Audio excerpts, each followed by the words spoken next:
So, I think for this kind of weather, it's very nice to ride a boat. Actually, I was wondering, is it like everyone allowed to ride a boat here? The smaller ones that you see here, also the people on these boards and stuff, that's okay.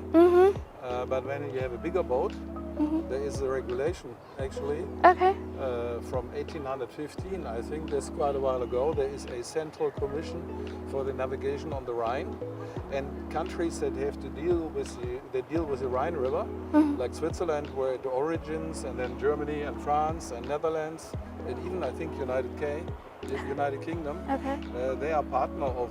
It's like an international treaty, and it regulates how the navigation is functioning on the Main, so everybody follows the same rules. That's interesting. So it leads me to my next question. Who runs the EU actually?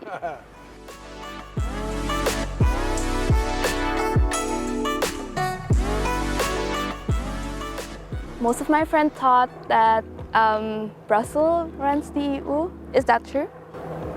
No, that's not true. You know, in reality, the EU is run by the people that we have elected. There is a European Commission, which you may compare a little bit with something like a European government. And the people there are indirectly elected by the national governments, the 27 national governments whom we elected, and by the members in the European Parliament, whom we have directly elected. Last year there have been elections to the European Parliament, and all people that have European citizenship have been called to vote for the European Parliament. And the Commission is elected by the European Parliament and selected by the Parliament and the national governments. And you have other institutions, you have like the European Court of Justice, where it is about the rule of law, about justice, all these important issues for people, which is based in Luxembourg. Okay. And you have something about food security in Europe, which is based in Italy, in Parma. And you have an agency about patents and trademarks and things. So in different places in Europe, you have different offices that take care of business, but the core is really happening in Brussels, but it's not taken care of Brussels. We vote for those people. They go always back and forth, okay?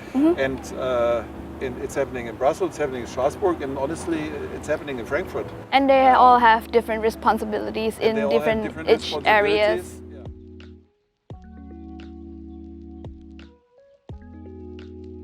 So you're saying it's not actually happening only in Brussels, it's happening around Europe, and they have each different responsibilities in doing their job. Like in any country, you have different institutions, you have a government, you have a parliament. Sometimes everything is much focused in one place. France would be an example where many things are focused in Paris, okay? But even in France you have things in different places. And then in other countries that are more decentralized, like a federal country like Germany, many things are all over the country, across the country, institutions.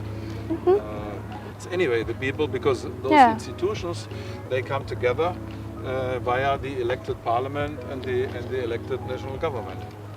Great. This is how it's organized. And that is why it is so important that people understand that really you have a vote. And if you vote or not, that makes a big difference. You may not see it at the moment when you vote. Sometimes people say, why should I go there?